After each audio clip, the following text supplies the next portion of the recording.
Welcome to the Story of Everyman. Our guest is Corey Wade. What's going on, Corey? Hi, John. I'm very happy that you're this glad to see me today. I am very glad always to see you, man, every time. Good to see you. I want to start from the very beginning. Where were you born at? Longview. How old are you, Corey? I'll be 50 next month. Really? Don't let anybody tell you getting old is great. I have not seen that yet. I don't know what part that comes in. Tell me about school. What was school like for you? Did you go in Longview? I went to Pine Tree my entire scholastic career. How would you describe that? Pine Tree at that time was known as a rich white kid school. Just no other way to put it. Were you one of the rich white kids? No. I was an outcast, kind of. I was a skateboarder, but I wasn't with the smoking crew. I didn't sit under the stairs and smoked. So I was kind of like the nerdy skateboarder who hung out with all the new kids. Okay. Wasn't cool whatsoever. Education-wise, were you pretty good in school? Up until a certain grade, I was actually in academically gifted minors program for a certain amount of time. Was where they took us out of the classroom every week and took us to a special classroom, and we learned about, let's just use the word special again, special things. And it was boring to me. I wasn't into it, so I asked to get out of it. And then from there, I got lazy and rebellious, and grades slipped. Did you go to college? I went to Kilgore College for, I think, 2 semesters, and it wasn't for me. What happened after that? Got a job at Lowe's, and I worked in the lumber yard back when Lowe's was on the Loop. What was your music genre at that time? Oh, man, grunge music. That's all there was. Soundgarden, Alice in Chains, Okay. stuff like that. All right. So you're rocking at Lowe's. What happens then? So I dropped out of college and got married at the age of 21, I think it was. Which at that time, it was too young for me. I know that now. I was too young to do that, but I did. And we were married for, let's see, I want to say about 12 years almost. Okay. How long were you dating before you married? A year maybe. And we'll come to that. But as far as like work, employment, you at Lowe's, and then what happened after Lowe's? Well, I was lucky enough to get employment out of Eastman. My Okay. dad had worked there for a long time, and they were at a hiring freeze at that point. But I applied and actually got the job. So I was one of the youngest people there at the time, but they didn't hire people for a long time. And then I worked there for 20 some odd years. So let me back up a little bit and talk about some of the adolescent years. Tell me about your parents. I have some of the best parents you could ever ask for, some of the most supportive parents you could ever ask for. But growing up, I disliked the way I was raised because I wanted to do cool things. And they were really, really strong Christians. We were in church 3-4 times a week. I didn't want to do that. Nobody did at that age. But the fact that they brought me up like that, I know now. I have very strong convictions about things, and I attribute that to the fact that they stayed on me. Have never turned their back on me or my sister, not once. Kudos to them for dealing with you. Yes, no, that's true also. I got arrested when I was 16. So when I turned 16, my mom and dad bought me a Firebird, bright red. And that was unheard of back then. Okay. And it was only a V6, but it looked fast. It doesn't. At 16? Yeah. Oh, It only had like 140 horsepower, let's be real. But everybody wanted to ride in it. Since my birthday is in September, I was one of the first ones to turn 16 in my school. And people always asked me, take them home in it, pick them up, whatever, because it was a cool car at that point. And I remember one day I picked a kid up. No, I'm sorry. He rode home with me from school. We were driving down this street where kids were walking. And we were going kind of slow because, kids are in the street. And he reached out and grabbed this kid's backpack. And he let go immediately.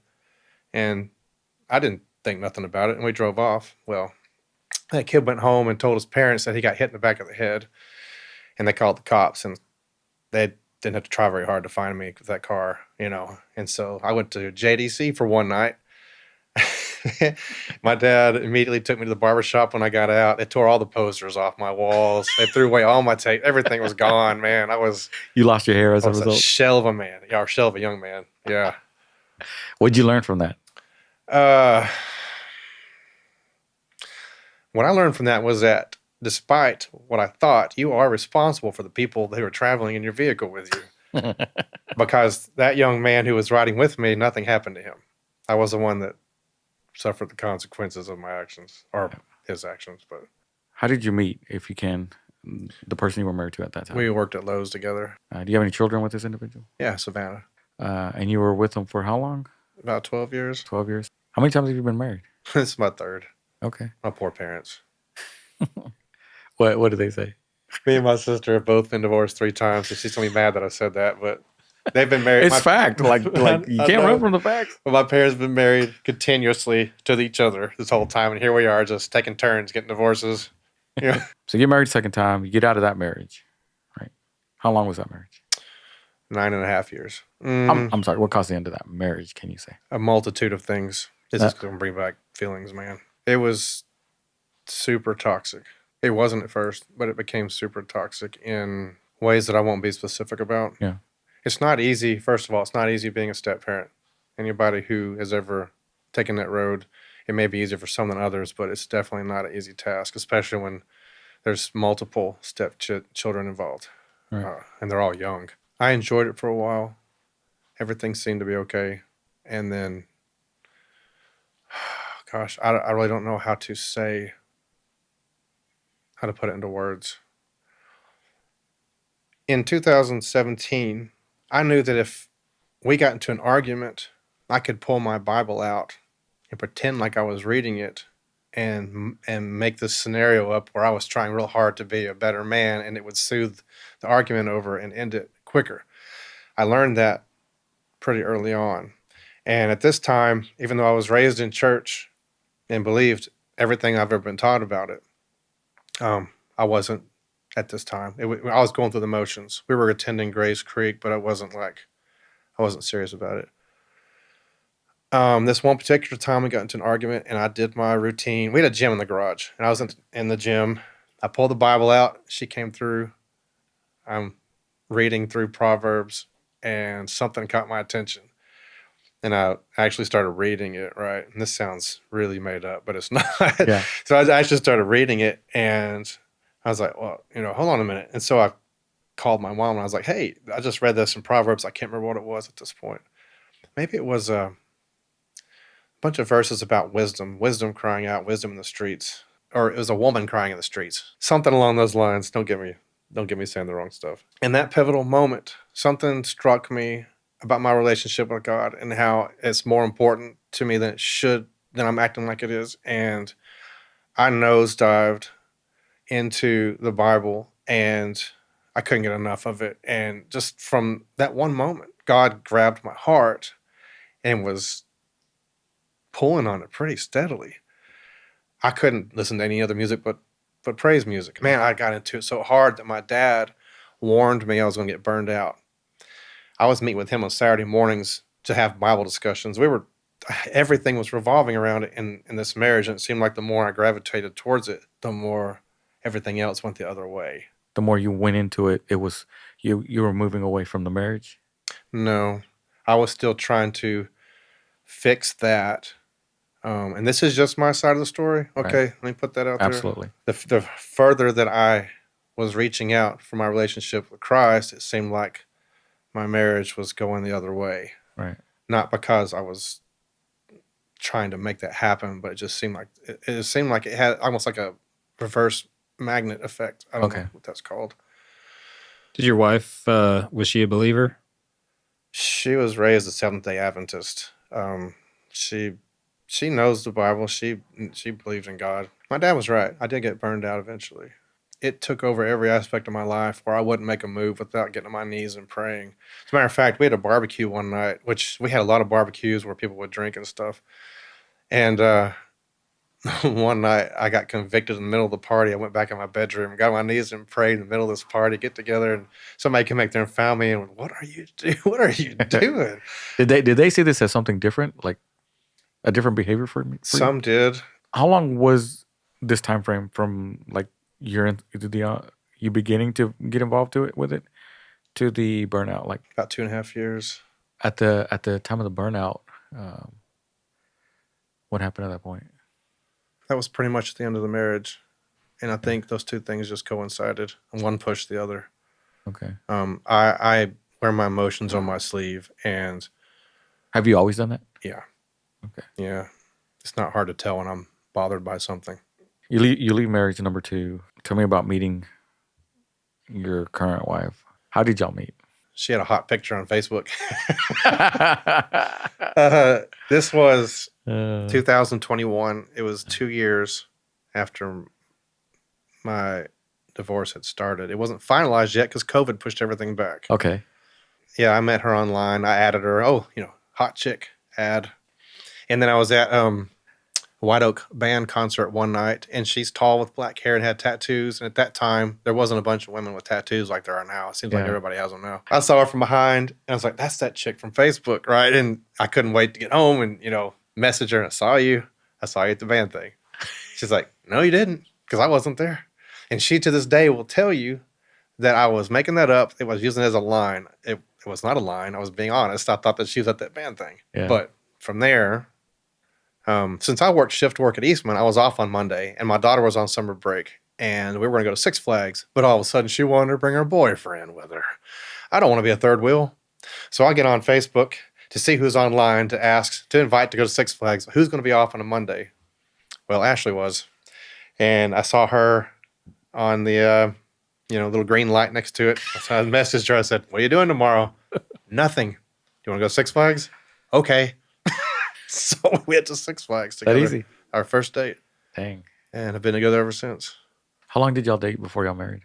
8 months. 7, 8 months. 7 months. You said you were with Eastman, right? Mm-hmm. Are you still with Eastman? No. What year did you leave Eastman? They fired me when I got indicted. Okay. And an anonymous caller called them and made them aware. And so they let me go 2 days after I got arrested. 6-figure job. You said you were with Eastman how long? I was out there 27 years, with Eastman for 20 years. Well, you said when you got indicted. Mm-hmm. Can you tell me about that? What do you want to know? What did you get indicted for? I got indicted for, how can I put this? I don't want it to sound too tacky. Well, it's a taboo topic, It was child abuse. Okay. That was the charge. Somebody just anonymous. It's never anonymous. No, I know who it was. Yeah. How long were you under the indictment by the time they got this call?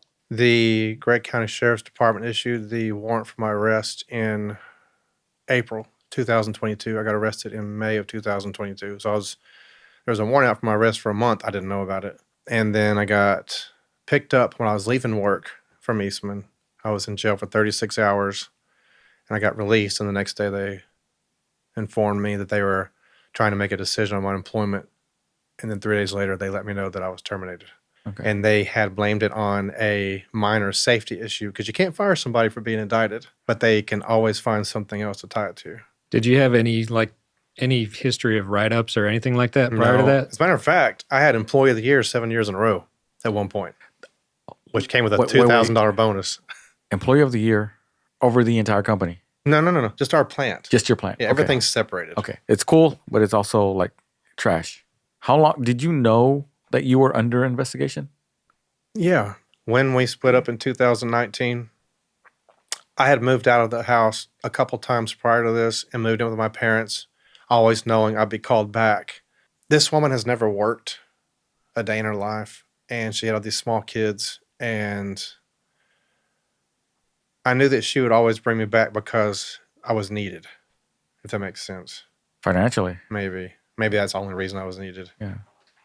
I mean, that's the way I see it. Mm-hmm. June of 2019, we got into an argument. Some stuff was going on that I was made aware of, and I started trying to investigate it, and that led to a blow up. So I got kicked out. I gladly went to my parents' house. That's when the allegations started coming out. I was finding this stuff out from my friends who were telling me, do you know that she's saying this? Do you know that she's saying that? Number one, that I'm physically abusive. Okay. Anybody who knows me knows that there's not a violent bone in my body. Yeah. Never has been. I'm probably too passive. Yeah. Allegations started coming out that I was having affairs. Was not having affairs. And then it came out that I was having homosexual affairs. And that didn't work. It got like to a point where you're like, okay, this is just unreal. Like you're just okay. But stuff kept coming out. As a matter of fact, her parents called me and was asking me about it. Yeah. Is this true? No, ma'am, it's not true. Yeah. And they just kept getting worse and worse until this one popped out. this last one. Yeah. And that was the one that buried me. Yeah. I couldn't take it. So I went and filed for divorce at that point. And I got a criminal lawyer off the recommendation of my counselor, and he handled the divorce and the criminal case. This moment, you're still with Eastman or no? Mm-hmm. Okay. Sure was. So I'm gonna assume that you were able to jump in there with some level of financial comfort towards counsel to help you out. Yeah, although if I'm being completely honest, I was spending every penny I had buying stuff at my wife at the time and her kids to try to keep peace. I was spending every penny I had on vacations and gifts and stuff. So when this happened, I didn't have anything in my savings account. And I had just trying to buy the peace. Yeah, Okay. and my dad stepped in. This guy, man, my dad, he never hesitates a second. He jumps right in.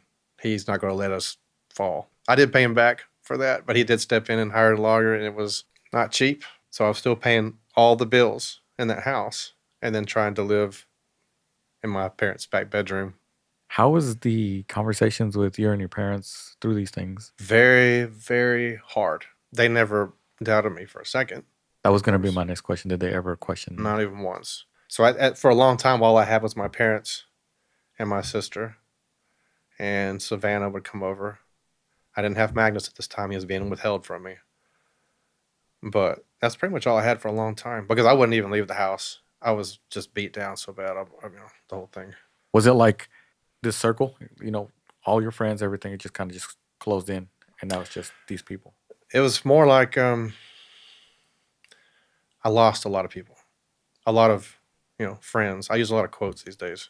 Yeah. A lot of friends turned their back on me. A lot of friends chose to believe her side of the story instead of mine, and that hurt a lot. People I've known for years and years who I still to this day have not spoken to, nor have they tried to speak to me. Only a couple stuck with me, very specific friends. And that's how you find out when people really love you, man. Go through something like that. The fake ones will get weeded out. Right. But one of the ones who supported me the whole time was my first wife. Did she ever question you? No. She was there for you the whole time? She's gone to bat for me several times. Did she ever remarry? No, she didn't. Did she ever tell you why she stuck with you? She just believed me. In 2017, when I told you the story of God getting a hold of my heart, when he did, I got convicted about a lot of things. And one of them was to go to her and then to go to my then wife's husband and apologize to both of them for what I had done with utmost sincerity. And so I did that. I went to her doorstep and I apologized. It wasn't the right thing to do. I was led really, really heavily by the Holy Spirit at that moment because I tried to be as humble as I possibly could. And that was one of the steps. And I think she believed me, and that helped a lot in our relationship. But when everything fell off the cliff in 2019, they were some of the ones, my first wife, her mom, they rallied around me. Can't be more grateful than I am for that. I don't know why I don't know. They're better people than I am. You feel like you wouldn't have rallied around you? I'm trying to think back to how I felt before that moment versus now. I've learned so much to this point. It's way different now. Yeah. Way different now. I probably would have stayed neutral, stepped away. Yeah. Not turn my back, but just, And do you think that that's what some of your friends did as well? They necessarily didn't know or want to or even care to. They just stepped away and said, I don't want anything. I'd rather not deal with it than to do either. I would say yes to that if I didn't know some of the things that I knew. Continue relationship with the other side. Yeah. Not ever finding me after the trial. Things like that. I mean, I'm at all about your first wife. That says a lot. I think says a lot about, God working through her, That's some of the hardest things for me is because I want to know why. The only person that can answer that is her. I definitely didn't deserve it. Why do you say that? Because I left her. I deserted her at home, went with this other person. Okay. And she begged me to stay, and I said no. I was a real, can I say dick? Say whatever you want. I was a real dick. You said you went to her and the other's ex. Mm-hmm. How did he take it? Neither way. At that point, we were getting along. There was a whole lot in the beginning of that marriage a whole lot of things I was told that weren't true about him. And so I developed an opinion, something I've learned at this point. You don't do that. I developed an opinion based on this person's words about him. And so I didn't like him. I didn't like who he was, what he stood for. At that time. Yeah, at that time. Yeah. Over time, I learned none of it was true. Playing the victim can be somebody's persona. And part of that persona is to make the aggressor, for lack of a better term, look as bad as possible. And that's what was going on. Did you notice any like signs or red flags before the accusations started to come out about you that she had a propensity to do stuff like that? Yes. I will say many times in those situations, we want to like either pretend they don't exist or overlook them because of our desire to be with that person more. That's exactly right. Right. And you're like, the bigger picture is better, but it's not, you know. Mm-hmm. Now, I do want to add to that. This other person has said the same exact thing about me. So there's always two sides. Right. So you knew there was an active investigation. So you didn't know about the warrant. Did they come find you, or how did you find out you had a warrant? Because they stopped you or They whatever? arrested me after I left work. Okay. Somebody had made mention the night before that somebody had came looking for me at work. They didn't tell me who it was. And they asked me if I was in any trouble, and I said no. And that next day, they did pick me up while I was leaving. What's going through your mind at that point? Like having to bond out and knowing, here we go.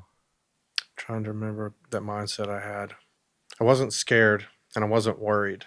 First of all, in Gregg County Jail, did you know you can text and call people all day and night in there? They have a little box on the wall. You put your little convict number or whatever you call it in there. You can send texts. And as long as you have money, right? Yeah, as long as you have money. As long as you have money, yeah. So you have connection to the outside world. Yeah. You can do video calls, as a matter of fact. It's crazy, man.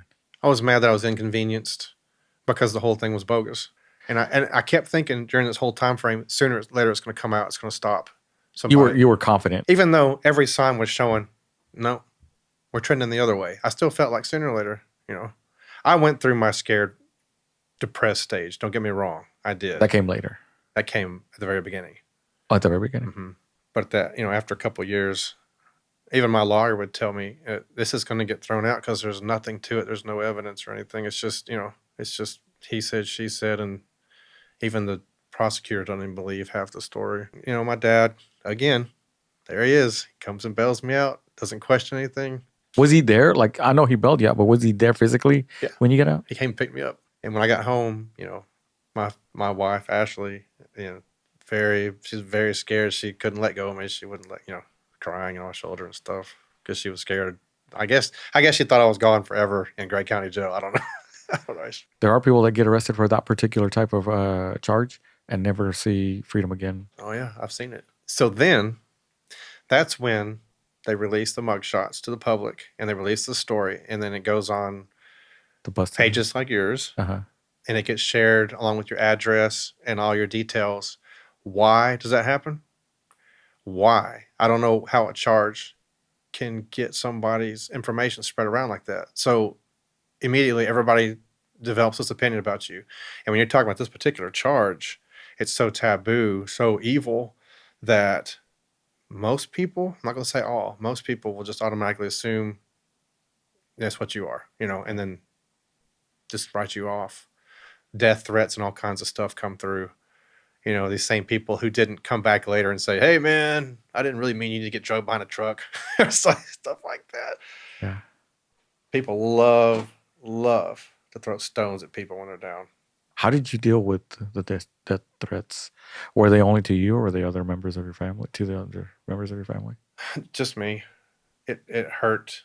This is going to sound like a real wussified statement. It hurt my feelings.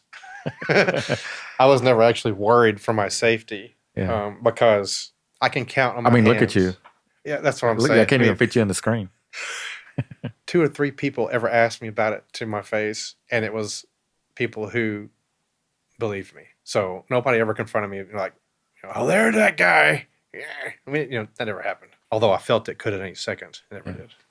But I think a big part of that also is the term that I have a lot of experience with now. The keyboard warriors. Yes. Really tough behind a phone or a keyboard. Yeah. But when you get in front of them, they don't have so much to say. Yeah.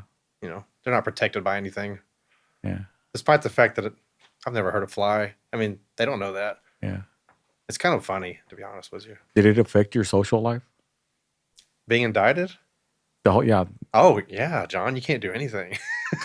Do you know the terms of indictment for this charge? Would you like me to Yeah. explain it to you? No, I'm good. I mean, I It's understand. rough, bro. It's rough. You can't even have a smartphone. I had to go buy a flip phone that doesn't have no data on it. Do you lose all social media access? Yeah, you can't have internet at all.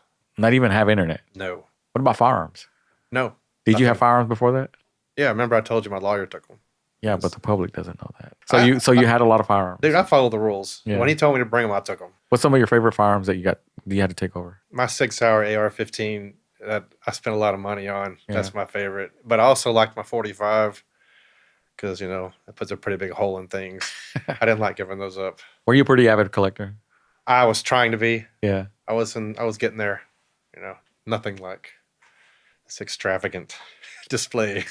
What other things significantly did you lose that as a result of that specific indictment? A lot of places I couldn't go. And my daughter was a senior, or she was going to be a senior. And so I had to go to pretrial every week, which is pretty much like probation. And my pretrial officer gave me a drug test. I took over 110 drug tests, and it's crazy because I've never done drugs. Yeah. But here I am every week. You never did drugs in your whole life? I mean, when I was 18, 19, you know, marijuana a couple of times. Okay, so you took all these drug tests. I started asking, you can do modifications to your orders, and the pretrial officer will take this order to the judge, have him look over it, and if he agrees with it, he can sign it and put it into effect. Do you have to initiate the request, or can Yes. can the pretrial officer say, "Hey, why don't you try asking this?" Yes and yes. Okay. But most of the time it was me. Like, Right. all these stories that are about to come out. Supervised visitation. What does that mean? Like, who's supervising you? My parents were. Everybody agreed my parents could supervise the visitation. Perfect enough. Okay. Yeah. So my son wanted to go to the reptile expo. Well, there might be kids there. So I had to ask the judge for permission to go to the reptile expo. Of course, he signs it. Yes, go. As long as your parents are there to supervise you with your son. That's it, you know, which of course they had to be. Right. So we go to the reptile expo, and it's a reptile expo. Yeah. You know? But my son's having a good time, and I caught somebody videoing me, and it was a friend of my ex-wife's. Uh-huh. And those videos surfaced online about how I was breaking court orders. Pictures of me. So I was pushing a stroller at this reptile expo with tags on it like Corey Wade, breaking the law, you know, all this, you know, dangerous to society, all over the internet. And I was just, it's funny because I saw the person videoing me. So I'm looking right at the camera at the picture they posted. And I know who she is. Yeah. And I could say her name right now and really cause a lot of problems for her, Yeah. but I'm not going to. But things like that happen a lot. Yeah. I would get mod orders to do things. And this judge, when my daughter became a senior, allowed me to go to every senior function at the school as long as my dad was there. I was very grateful to him for that because he could have ruined my daughter's senior years. Thank God, you know, once I was exonerated, it would have been really shameful to have missed all of that for nothing. But there's so much damage that was done. Quite a bit. Can you fill me in on the facts? I don't know the facts, so I can speak as like a listener and wanting to know the facts, like the trial and all those things. What do you want to know? What happened? So did you go to jury trial? Yes. I never thought it would go that far, right, first of all. And then it did. It just kept pushing towards it, pushing towards. They kept delaying the court date. And I kept thinking, you know, oh, this is going to get kicked out because it's bull crap. How long was it from arrest to court date or to trial? I'll tell you this. The date I got arrested to the day that the verdict came out was 5 years exactly. Jesus Louise. It's crazy. Okay. I have a video on YouTube you should watch. It has all the facts. I know on we've it. seen it. Yeah. Going into jury selection on that Monday morning, and you're sitting there in the front, prosecution, defense, and all these people sitting in this room looking at you, right? And they all know the charge that you're under. It's very hard, right, to have all these eyes staring at you because you're already labeled. You're the only person on docket. For that particular court, I mean, there's 100 and something odd people in there. And the general public could be in that. Don't think so. I think it was just juries, people who were randomly drawn for jury selection. Okay. Okay. But I'm looking out and I see a teacher at my daughter's school. You know, I see somebody I used to work with over here. Just random people, and they're looking at you. You can read their face. To watch that process of prosecution and defense pick out the jury members and who they're marking off because of this and that, and you're like, wow. I'm going to tell you this. There was a guy in the back paying particular attention to every detail of what's going on. And when they asked the questions of the jurors, has anybody been involved with the child abuse case? He raised his hand, and they said, has anybody here been on the other side of a child abuse case? He raised his hand again. And I was like, wow, they're going to strike that guy big time, because prosecution's not going to want somebody who's been on, kind of see what I'm saying? Yeah. And he got by the jury selection and became, what's the word for the head of the jury? What's it called? Foreman. The foreman of the jury. He became the foreman of the jury. During the jury selection, they asked these people, do any of you know the defendant? And he raised his hand. He said, I go to the gym with him. That same person? Yes. Okay. And so I'm like, I don't know this guy, because at that point, under indictment, I would go to the gym, keep my head down. I didn't look at anybody, because you never know what anybody's thinking. At that point, I had long hair and stuff, so probably easy to recognize me. He said he knew who I was, and they still left him on the jury. We go to day 2, and that's when prosecution starts their case. And I'm sitting there listening. I'm sitting there listening to probably the worst put together prosecution case that could be imaginable. It was almost like I would equate it to a bad TV show. It was very poorly done. First of all, did you know they can take text messages and piece them together how they want them? Did you know that? I didn't know that. Yeah. So they presented this text conversation on the overhead projector, and I'm like, well, that's not right at all. But then my lawyer gets up and shows the real one. That's what I was going to say. The defense could. But why are they allowed to do that? That's crazy. But, Well, it's a dumb thing to do, because if you have a lawyer that's worth their salt, they're going to pick that apart, and then that side loses all their credibility. right, and that's exactly what happened. Yeah, I mean, it's actually a good thing for you, probably, Yeah. Right. that they burn their credibility that bad. How many witnesses do they have for the prosecution? And 6 or 7. Well, the witnesses were the CPS director, just people like that. did your ex-wife testify? No, because she was not part of my life during that. The judge threw a bunch of my witnesses out because they weren't there in my life during the time period they placed this.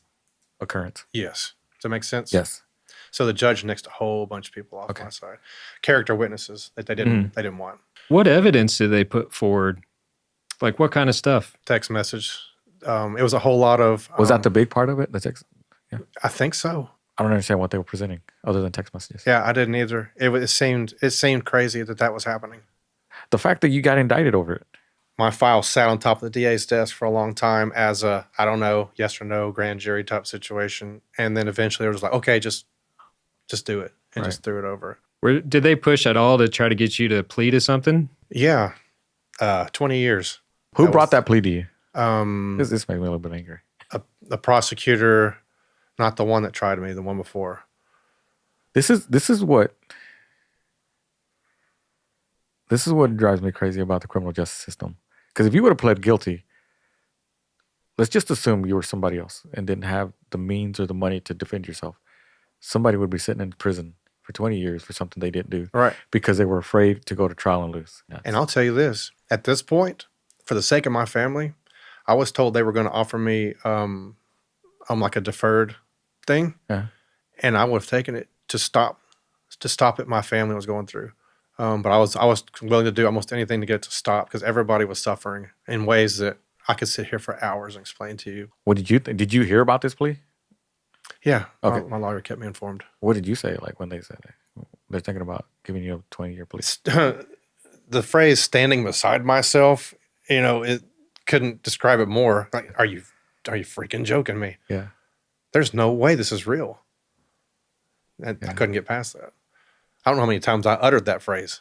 How is this happening? How long was the trial?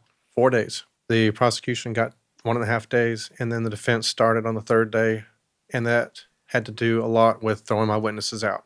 I know that I testified at the end.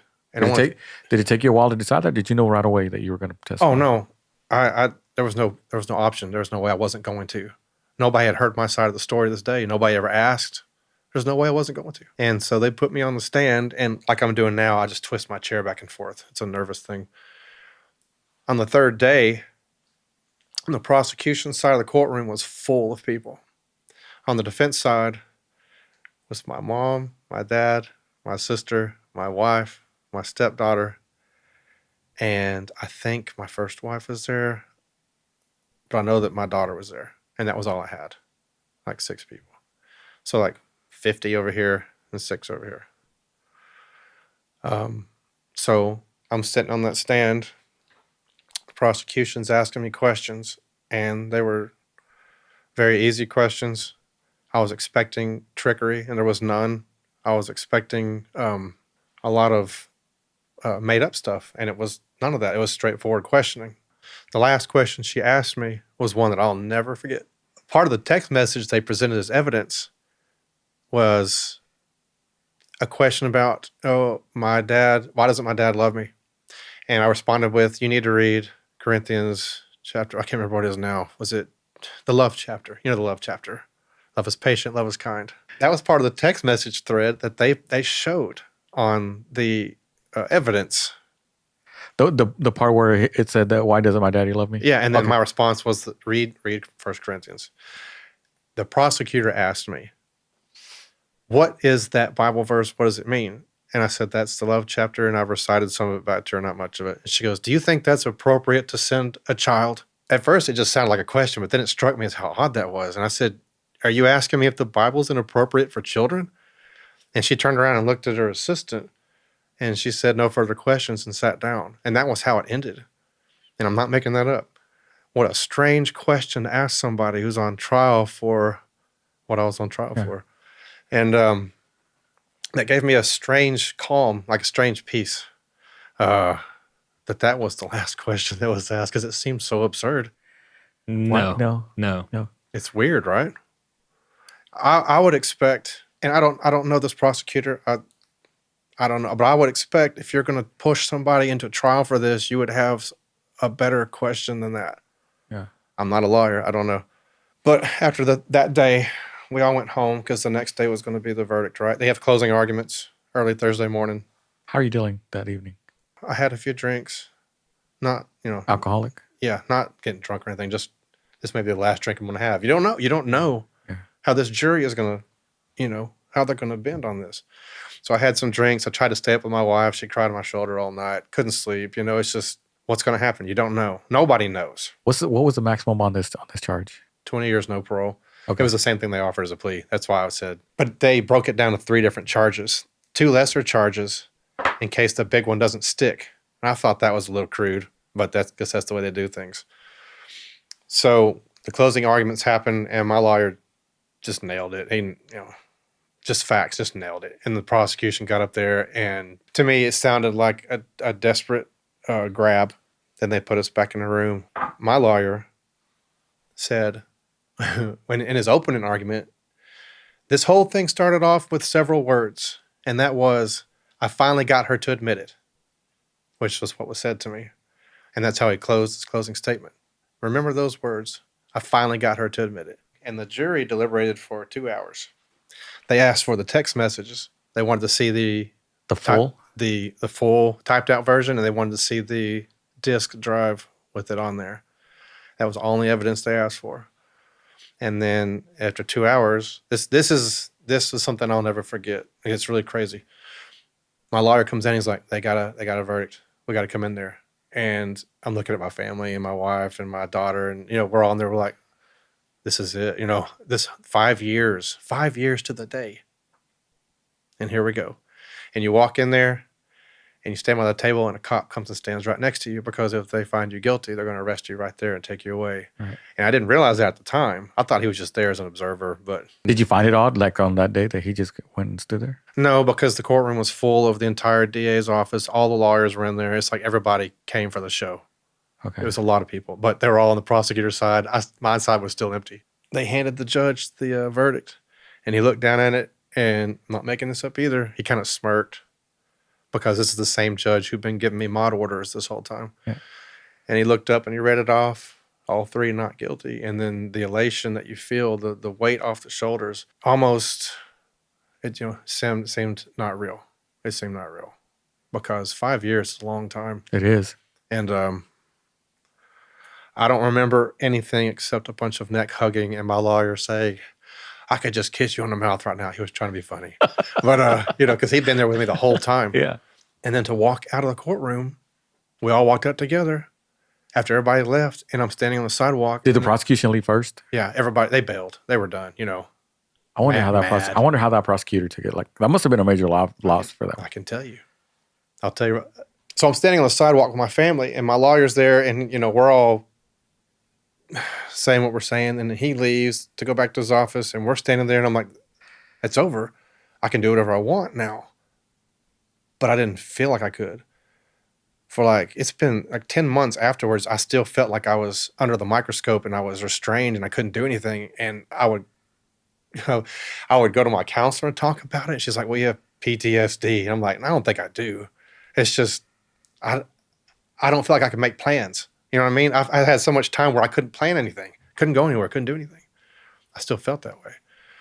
It turns out, after all that, this person went down to the district attorney's office and threw a screaming wall-eyed fit at that prosecutor for doing a bad job. I come to find this out later. The not guilty verdict. Does that immediately give you back all those things that were taken away? Not my gun license. Will you ever be able to get that again? I can re-register for it, but now you don't even need it anymore. Yeah. Okay. My passport, I had to go back and get that again. But you get the right to all of it. Everything's, as it should be. Okay. I think it should all be All your social renewed media automatically. access? As a matter of fact, the sheriff's department brought my gun back to me at work Oh, nice. that they confiscated when I got arrested. So they had it. They had my little 9mm the whole time. They brought it to me, That's nice. which was kind of neat, I guess. Still had the evidence tag on it and everything. Did you get any apologies from anybody in reference to anybody that worked for that office, for the DA's office? No, why would they? Somebody laid it out for me like this. The district attorney's office and prosecutors, they have that mindset of their job is what they're doing, and that person is who they're supposed to be in that court case. Does that make sense? Yes. And they have a hard time differentiating from that, if that makes sense. So it's almost like, that's your job, so that's what you see as the target. I'm really surprised that it made it to trial. Like, I can't see any prosecutor, based on what you said, feeling like they could prove beyond a reasonable doubt I know. a crime with zero evidence. I know. Was the alleged victim, were there statements from the alleged victim? Did the alleged victim Yeah. make accusations against you? Went along with it, yes. Starting from CPS, early on. Do you believe that those statements were coached? Absolutely. Absolutely. And I don't know if that's fact. I don't know if you've been able to prove that they're fact or opinion. The only reason you know that is because it didn't happen. Right. Okay. Do you have any speculation on why the alleged victim would make that up? Yes. Have you thought about trying to get your job back at Eastman, or would you even want to? I tried. They did not even talk to me. Does your dad still work for Eastman? He retired several years ago and went to work back part-time, so he gets his retirement check and Yeah. got made. They never mess with him. No, Okay. I think he got a cold shoulder from a few people, but Yeah. no. My dad's a very outstanding person, so How has this affected you? it's changed my outlook a lot, and I've learned that I must have humongous amounts of patience because to this day I can probably count on one hand the amount of times I've struck back with a verbal comment or something like that. I haven't really done much of any kind of revenge stuff. It's changed me for the fact that now I don't trust a lot of people. Just don't. Just you don't never know what anybody's thinking. How's that friend circle gotten? I have met people since then that are good, genuine people, and I think God have brought them into my lives. And so, certain people at Motion, I've connected with. You never know if they know your story or not. You always want to ask, do you know what happened? Because you don't want to develop a friendship. Is that do you think that's part of the PTSD where you're like, you meet somebody new and you're wondering, do they really know? Do they know? Every time. You just never really know. Do you still lose sleep over this? Yeah, sometimes. A lot of anxiety. Do you think you'll deal with this for the rest of your life? Yes, sir. It has completely changed you. It has, and I'm still dealing with it today. I don't think it'll ever go away. Have you looked into filing a defamation Yes, So sir. I sure have. it seems like it would be, you have a really good case. I mean, especially because of all the damages financially and A lot. emotionally. But a lot of times a case is going to hinge on whether the person being sued has money or assets that you Right. can recover from. In my case, it's more about stopping it.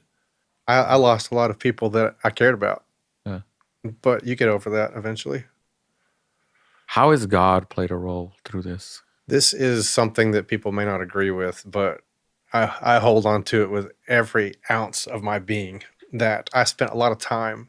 When you read through the Bible, you read a lot about humility and being humble. And so I would pray nightly to be more humble. And I'm only telling you this because you got to be careful. And I firmly believe this now. You got to be careful what you pray for.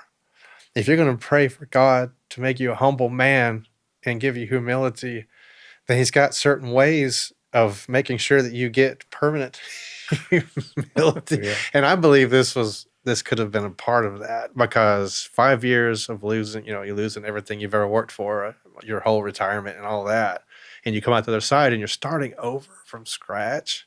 Yeah, I totally get that. It's like when you pray for patience, Yeah. then God gives you an opportunity to learn Yeah. patience. Yeah. Do you feel cynical or bitter, or would you say you still have optimism? Like, how is your overall outlook on life Very changed? negative. It's very negative. I wish it wasn't. Because God has shown in many ways that he's still working in very specific ways that I would love to tell you about. It's ways to show me that he will be there just enough, not to reward me or to grant me with anything more than I need, but just enough to get me out of a small space and to keep pushing forward. Little things like that I wish people could feel, that I wish you could get anybody to experience with you, but you can't. And you could tell somebody about it. It doesn't mean the same thing, because they didn't experience. But when something happens and you feel God's presence and there's nothing else it could possibly be, get the word coincidence out of your mouth, because that's not what it is. I firmly believe a strong praying relationship with God will yield results that will give you just enough to keep moving forward on the path that he has set before you. Do you think that some of those friendships that you think that you've had throughout this process, have they gotten stronger as a result? Yes, and if I'm to be completely honest, don't push people away, but I'll use my Ashley calls it my mask. I will act a certain way to pretend I'm happy and joyous and my sarcastic sense of humor and all that, but deep down inside, there's a lot of pain and hurt that I'm not really sure how to deal with. I think it'll be okay. Do you feel like you have to get out ahead of it? Like when you meet somebody or you're getting to know them, like you Yeah. feel like you have to sort of like kind of front load it or get out ahead of it because you're worried? Because I don't Like, want to know. I mean, Uh-huh. I'm sorry. You I don't wanna- want to not know. You want to know where you stand and want them to know kind of where you are. Right, exactly. I mean, it's constant. No matter what I'm doing or saying, it's always there. Has anybody like indicated like regret or Mm-hmm. change? One particular member of our church came to me and talked to me about it. Not very many, but a few, yes. Who are some people you would really thank for having been there with you through this whole process?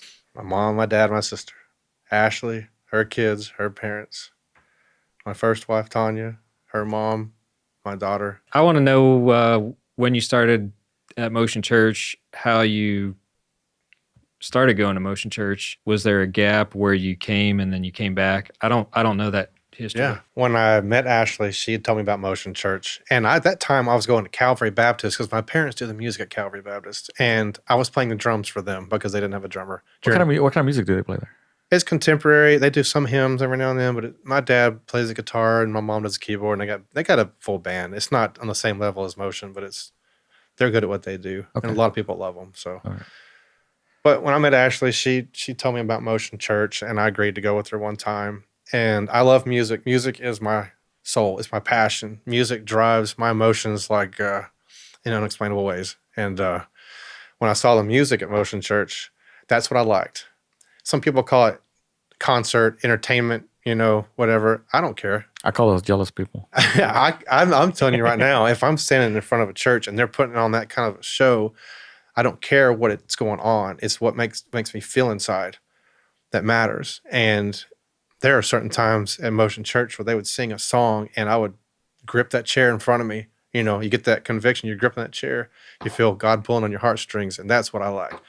So I went there with her up until I got indicted, and then I took a 2-year absence because I couldn't go to church. So when I came back after the indictment and I walked in the door for the first time, the woman who ran up to me to welcome me, Janie Pepper, and I'll never forget that. It was before the eye patch and all that. So she immediately made me feel like it was okay for me to come back, even though I didn't feel like it was. And I wanted to desperately talk to Chris about it. I wanted to let him know that, you know, what happened so he wouldn't have to worry about it, but he was not interested in talking about it at all. What'd he say?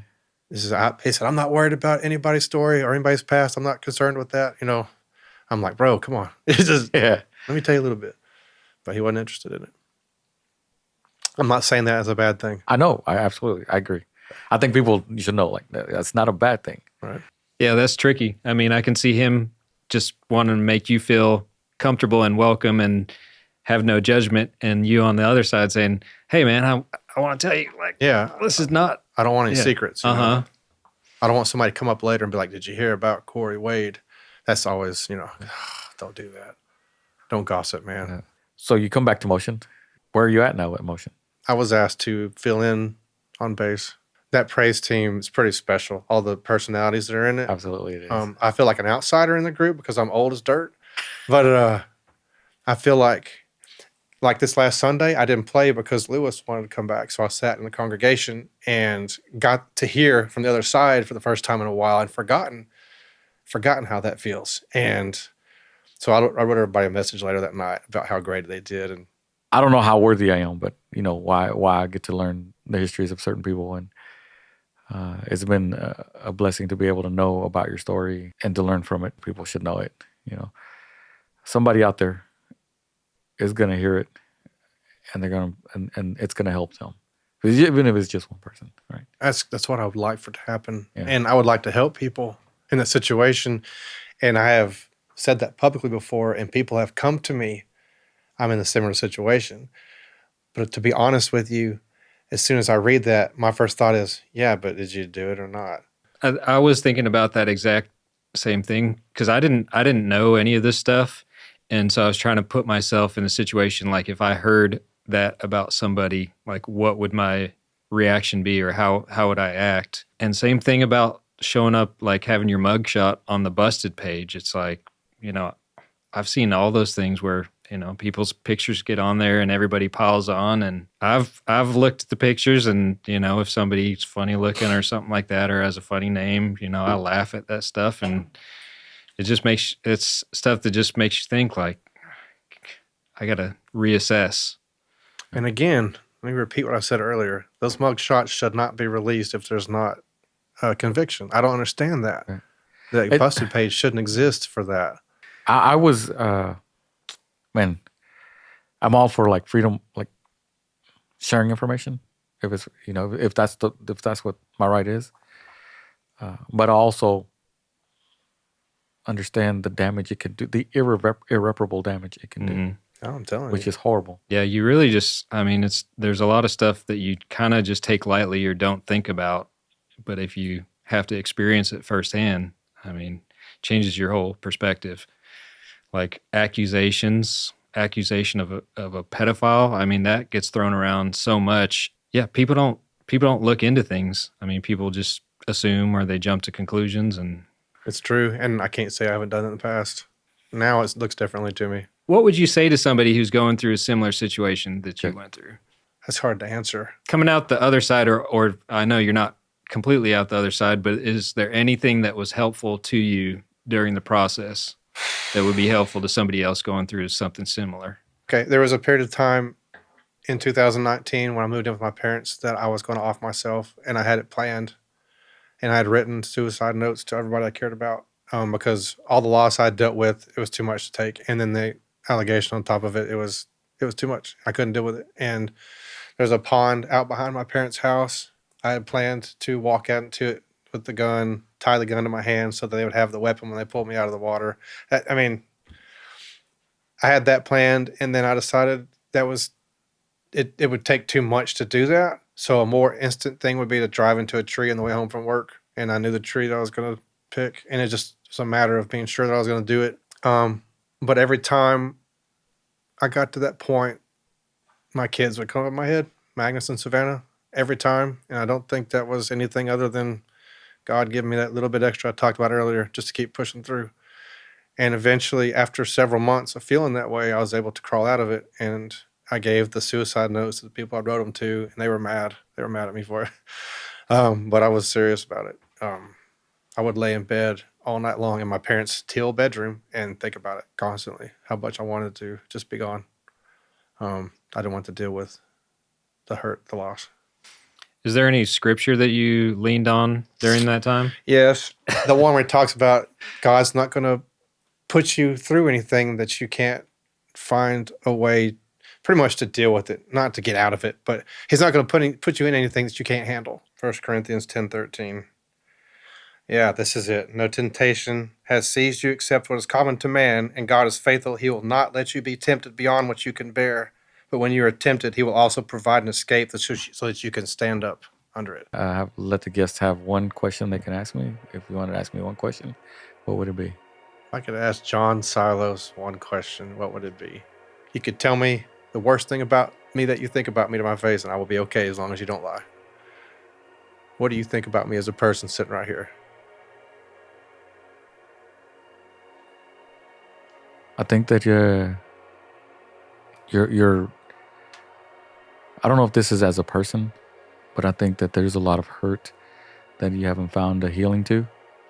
I don't know where that healing comes from, where it's going to happen, but I mean, you're a great guy. There's a lot of hurt in you. And I think God is going to be one of the biggest ways to heal. And, forgiveness, man, it is a prison that we put ourselves in. And once you truly forgive, that door is going to open, and you are going to be a completely different person. That person or any other person who talks about this thing will not matter. You will be okay because you have dealt with whatever you needed to deal with, if that makes any sense. But never give up the fight. I will tell you that. Never give up the fight until your last breath.